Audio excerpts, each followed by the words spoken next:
In the twilight of the 19th century, when Europe's royal houses glittered under chandeliers of power, there stood one man whose ambition outshone them all. His name was Leopold II, King of the Belgians, a monarch of a small country with dreams far too large for its borders. To the world, he was a dignified ruler, tall, bearded, with an air of restraint that suited the son of a noble dynasty. But behind those solemn blue eyes burned a hunger, not for wisdom nor for the good of his people, but for empire. Belgium, small and industrious, had no colonies, no grand fleets to boast of. To Leopold, this was an insult. How could he, a king among conquerors, remain landless while Britain, France, and Spain carved their empires into the map of the world? He believed that power without empire was weakness. And so, from the quiet palaces of Brussels, a plan began to form, one that would forever stain his name in blood. Leopold's charm was his greatest weapon. He spoke softly, his tone measured, his words gilded with moral righteousness. To the world, he presented himself as a philanthropist, a man who sought to bring civilization to the heart of Africa. He spoke of building roads, ending slavery, and spreading Christianity. To diplomats and idealists, he appeared as the enlightened monarch of a modern age. But what he truly sought was ownership, of land, of resources, of lives. He wanted a kingdom of his own, not sanctioned by parliament or shared with any rival. A secret empire that would answer only to him. Through cunning diplomacy, he found his prize, the Congo Basin, a vast and little-mapped region in Central Africa. At the Berlin Conference of 1884, where the great powers gathered to divide Africa like merchants around a feast, Leopold played the role of the humanitarian king. With a silver tongue and a network of deceitful agents, he convinced the world that his venture, the so-called International Association for the Congo, was a charitable mission. In truth, it was a private corporation disguised as mercy. And at its center stood Leopold, not as a monarch but as an emperor in all but name. Soon maps began to change. The blank spaces of Africa, filled with the mark of a new flag, a golden star upon a blue field. The world applauded Belgium's noble mission.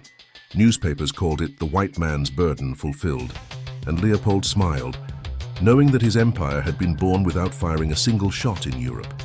But thousands of miles away, in the dense rainforests of the Congo, a different reality was taking shape. Beneath the canopy, where sunlight barely touched the ground, soldiers bearing the emblem of the Golden Star began to march. They carried rifles, whips, and chains. They came not to build schools or roads, but to claim ivory, rubber, and the very breath of the people who lived there. The Congo Free State, as Leopold named it, was neither free nor a state. It was a business, one in which human lives were the currency. In the years to come, whispers of horror would drift back to Europe. Villages burned, families mutilated, rivers running red. But in the marble halls of Brussels, Leopold's empire appeared to flourish. His fortune grew, his palaces expanded, and his statues rose high above the city squares. To his subjects, he was the Builder King, a visionary who transformed Belgium into a modern nation. Yet beneath that gilded image, something monstrous stirred, the truth of a paradise built on bones. History often begins with dreams wrapped in glory. But for Leopold II, the dream was greed, and the price would be measured in human suffering. The dream Leopold II built was not of civilization but of control. In the humid darkness of the Congo Basin, far from the marble palaces of Europe, a system was born, one that fused commerce with cruelty and progress with pain. At its core stood the force publique, an army created not to defend but to extract. It was composed of mercenaries and African conscripts, commanded by white officers who served Leopold's will with ruthless precision. Their mission was clear: gather ivory and rubber no matter the cost. To enforce quotas, they used the whip, a cruel instrument made of hippopotamus hide, known as the chicotte. Its lash could flay flesh and silence dissent. Villages were ordered to meet impossible demands: baskets of rubber, tusks of ivory. Those who failed to deliver faced punishment that would scar generations. Men were beaten, women were taken hostage, children were mutilated to prove obedience. And when soldiers needed to account for their bullets, they brought back hands, severed as proof that no ammunition was wasted. This was not a colony. It was a harvest of pain, From his palace in Brussels, Leopold read glowing reports. His agents sent back statistics of production, not suffering. Rubber exports soared. His personal fortune expanded beyond imagination. Belgium's reputation blossomed. The civilizing mission was hailed as a triumph of European humanity. But behind the columns of numbers lay an unspoken truth. Millions of Congolese were dying under the weight of Leopold's greed. Entire villages vanished from the maps. Forests that once rang with drums and laughter fell silent. The Congo became a ghost kingdom, alive with work yet dead in spirit. Those who served Leopold believed they were part of progress. Missionaries preached that God's work justified discipline. Officers convinced themselves that order required fear. And European merchants, sitting in cafes along the Seine or the Thames, congratulated each other on the miracle of African industry. But some saw through the facade. Edmund Dean Morel, a young British shipping clerk, noticed something strange. Ships leaving Antwerp for the Congo were loaded with guns and chains, but returned brimming with rubber and ivory. There were no signs of trade, only plunder. He began to ask questions. His curiosity became outrage, and his outrage became a crusade. Then came Roger Casement, an Irish diplomat who journeyed deep into the Congo to see the truth for himself. What he found defied belief: mutilation, starvation, and despair on a scale that haunted him for the rest of his life. His report, known as the Casement Report, would one day expose the rot beneath Leopold's golden crown. But for now, Leopold's empire still gleamed. He commissioned grand projects in Belgium: parks, monuments, and triumphal arches, symbols of his supposed benevolence. He called them gifts to his people. Yet each stone, each brick, each polished floor was paid for in Congolese blood. When critics questioned him, he spoke with the ease of a practiced liar. Civilization, he said, requires discipline. The African must be taught the dignity of work. His words were embraced by the elites of Europe, who found comfort in hypocrisy. It was easier to believe in noble conquest than to face the darkness of their own reflection. In the Congo, the land itself seemed to groan beneath the weight of sorrow. Rivers carried whispers of the dead. Forests hid the cries of mothers searching for their stolen children. The force publique became not just an army, but a machine, and mechanical, efficient, and merciless. And still, the king's profits grew. There is a peculiar silence that follows great cruelty, a silence born not of peace but of exhaustion. For the Congolese, that silence became life. They labored, obeyed, and prayed to gods who no longer answered. Leopold II sat on his throne untouched, unrepentant, adored by his countrymen. He had built an empire without an army of conquest, a colony without open war. But his was a war all the same. One fought not with cannons but with chains and ledgers. Every empire writes its own mythology. For Leopold, it was the myth of the benevolent builder. But history, no matter how long it sleeps, always wakes. And the truth was beginning to stir, in the conscience of the world and in the hearts of those who could no longer look away. By the dawn of the 20th century, the illusion began to fracture. Whispers of horror slipped through the iron curtain of Leopold's lies, carried by missionaries, traders, and travelers who had seen too much to stay silent. What they described was not progress but purgatory, a land where every drop of rubber was mixed with blood. In London, Edmund Dean Morel refused to be silenced. A clerk with no army, no title, and no wealth, he turned his pen into a weapon. Through his pamphlets, speeches, and relentless investigations, he exposed the monstrous machinery of Leopold's private empire. "This is not civilization," he wrote. "It is slavery reborn beneath the banner of progress." The movement grew. Churches, humanitarians, journalists, they all began to question the philanthropy of the Belgian king. Morel joined forces with Roger Casement, whose harrowing report detailed floggings, mutilations, and systematic terror. Together, they formed the Congo Reform Association, one of the first global human rights movements in history. Their campaign shook Europe's conscience. Illustrations began to appear in newspapers, drawings of children missing limbs, of soldiers standing proudly beside piles of severed hands. These images, once unthinkable, now haunted the breakfast tables of Europe's elite. The public could no longer claim ignorance, but Leopold was no ordinary monarch. He fought back not with armies but with manipulation. He hired journalists, funded propaganda, and spread rumors that the accusations were lies invented by jealous rivals. He created front organizations with benevolent names: the International African Association, the Civilizing Mission, Masks for a Reign of Terror. He built statues of himself as the Builder King. He endowed charities, sponsored art, and donated to hospitals.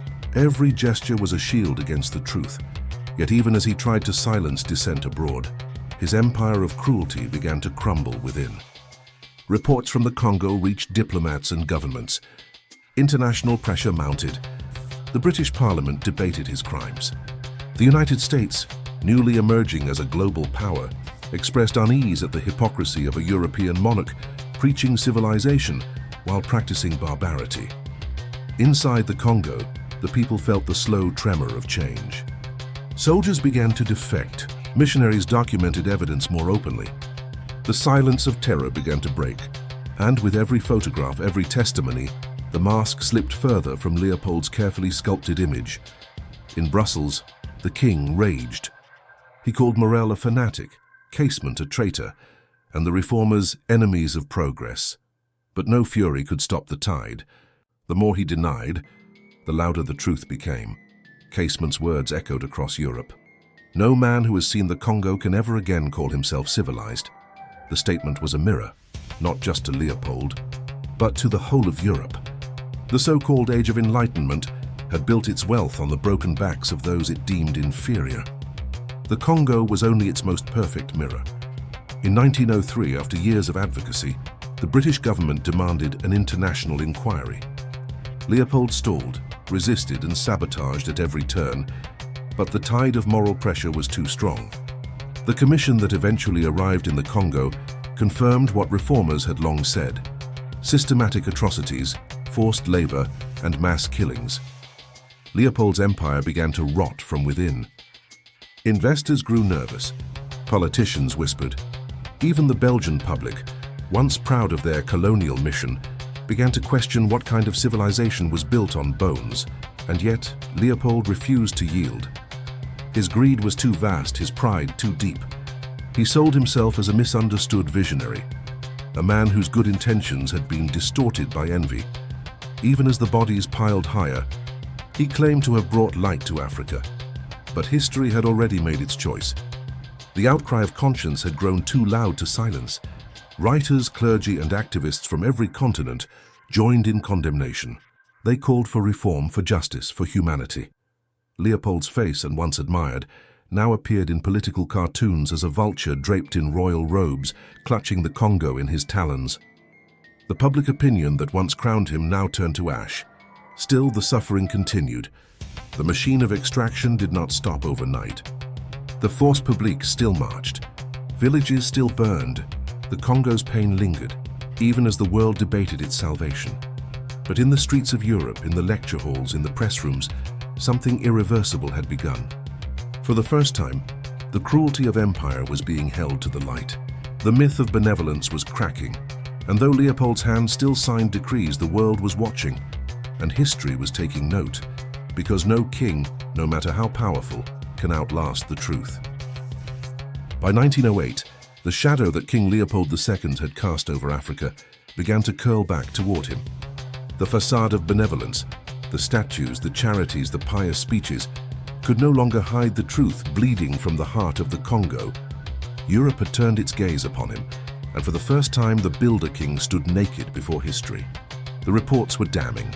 Photographs of children without hands circulated like ghosts through the parlors of London and Brussels. Missionaries testified to atrocities so horrific that even seasoned politicians wept.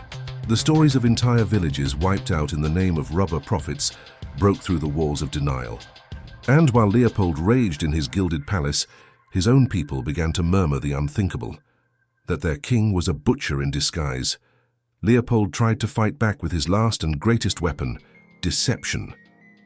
He commissioned new propaganda pamphlets, declaring the Congo a model colony. He claimed that the so-called reformers were driven by greed, jealousy, or foreign interests seeking to weaken Belgium's glory. He staged grand public works projects in Brussels, unveiling parks and monuments as if the beauty of Europe could drown out the cries of Africa.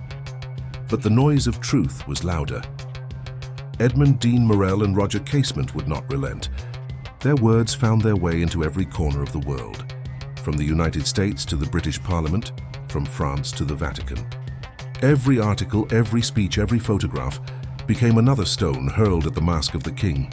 Leopold grew desperate. He bribed officials, silenced critics, and tried to destroy evidence.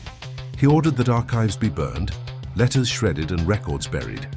"Let them dig through ashes," he sneered to his aides. "They will find nothing," but the ashes still spoke. The world had seen too much. Under immense pressure, Belgium's parliament, once his obedient servant, began to fracture. The king's ministers, cornered by scandal and moral outrage, demanded that the Congo be taken from his personal control and placed under the authority of the Belgian state. It was the unthinkable, a monarch forced to surrender his empire. In 1908, with fury seething behind his beard, Leopold signed the decree that stripped him of the Congo Free State. The land he had once called my property was now taken from him. But the name Free State had already become a stain. The Belgian government inherited not a jewel but a ghost, a land ravaged by greed and grief. Leopold had turned a kingdom into a graveyard, and now the weight of that sin passed into the hands of his nation. He retreated into isolation. Old, embittered, and paranoid, he wandered his palaces like a man haunted by phantoms. The laughter of courtiers had vanished. Only whispers remained. He built more monuments as if marble could absolve him. He married a young prostitute in secret, a final insult to the crown, and ordered her to be treated as a queen. Even in his decline, arrogance was his armor, but the world outside had changed. The reform movement that began with a handful of moral voices had grown into a global reckoning. The Congo Reform Association disbanded only after its mission was achieved, the end of Leopold's private tyranny. Newspapers called it one of the greatest victories of humanitarian activism in modern history. Leopold, however, refused repentance. To the end, he insisted that his legacy was misunderstood, that he had brought civilization and progress to a dark land. When he looked into the mirror, he did not see a murderer. He saw a monarch betrayed by the ingratitude of mankind. In December 1909, the King of Belgium lay dying in his bed at Laeken Palace. The bells of Brussels tolled not for a savior, but for a scandal. Crowds gathered outside the palace gates, not in mourning but in mockery. As his coffin passed through the streets, the people turned their backs in silence. The irony was complete. A man who once commanded millions of lives could not command a single gesture of love at his death. And yet, even in his passing, Leopold's shadow lingered. The Belgian state continued to profit from the Congo's resources for decades. Forced labor, though less brutal, remained. The stain did not wash away easily. For the Congolese people, liberation was a word that arrived too late. Generations would grow up beneath the ghost of Leopold's rule, a wound that time could not fully close. The forests he had plundered still whispered his name, and the rivers still carried the memory of chains. When historians opened what remained of his secret archives years later, they found fragments of a man who had tried to rewrite reality.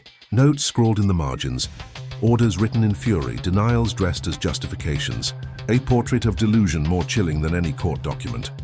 Leopold II had died a king, but history had already stripped his crown. The legacy he left behind was not one of empire, but of infamy, a mirror to humanity's darkest hunger, the desire to own, to dominate, to profit at the cost of others' lives. And so, as the bells of Belgium fell silent that winter, the world stood between two truths, the brilliance of progress and the brutality it concealed, because in the end, every empire built on blood eventually drowns in it. History remembers many kings, but few are remembered for their cruelty as sharply as Leopold II of Belgium. He styled himself as a visionary, a monarch who would lift Africa into the light of civilization. Yet the truth carved into the soil of the Congo tells a darker story, not of progress, but of plunder. Leopold's empire was not just measured in miles of territory or in tons of rubber extracted. It was measured in broken bodies, in villages burned to ash, in generations robbed of dignity and life. 10 million lives, a number so vast it strains comprehension, are said to have been lost in his pursuit of wealth. Each was a story, a dream, a human being reduced to a statistic under the cruel crown of one man's ambition. And yet, even in this darkness, there were voices that refused to be silenced. Missionaries, journalists, activists, ordinary men and women who believed that the truth mattered more than fear. Edmund Dean Morel, Roger Casement, and countless unnamed witnesses risked their reputations, their safety, even their lives to shine a light on Leopold's empire of shadows. They proved that conscience could battle power, that the pen could indeed wound the sword. Their victory was not complete. The Congo remained under Belgian control, and exploitation did not vanish with Leopold's death. But something irreversible had shifted. For the first time in modern history, a global movement for human rights rose from the ashes of atrocity. The Congo Reform Association became a model, a reminder that ordinary citizens armed only with truth could bend the arc of history toward justice. And what of Leopold himself? In life, he believed he could outwit judgment. He destroyed documents, spread lies, and wrapped himself in the trappings of wealth and royalty. But death does not honor illusions. Today, his name is synonymous not with greatness, but with greed. Statues of him once celebrated have been defaced or torn down. His legacy is not marble but memory, and it is a memory stained red. The Congo still carries those scars. Its people, resilient yet wounded, still live with the echoes of what was taken. The forests stripped bare, the rivers that bore witness, the families torn apart. These are not simply relics of the past. They are the foundations on which the present was built, and the reminder of how deeply cruelty can shape a nation's destiny. But in remembering Leopold's crimes, there lies a universal lesson. Power without accountability breeds monsters. Greed, when crowned and sanctified, becomes capable of unspeakable destruction. And history, though slow, will not forget. Leopold II sought to be remembered as a builder, a modernizer, a king of progress. Instead, he stands as a warning that no wealth, no empire, no monument can erase the truth of human suffering. And so his story remains, not as a tale of triumph, but as a mirror, reflecting back to us the dangers of unchecked ambition, the fragility of conscience, and the eternal cost of silence. Because in the end, crowns tarnish, monuments crumble, and empires fall. But the memory of cruelty endures until we choose to learn from it.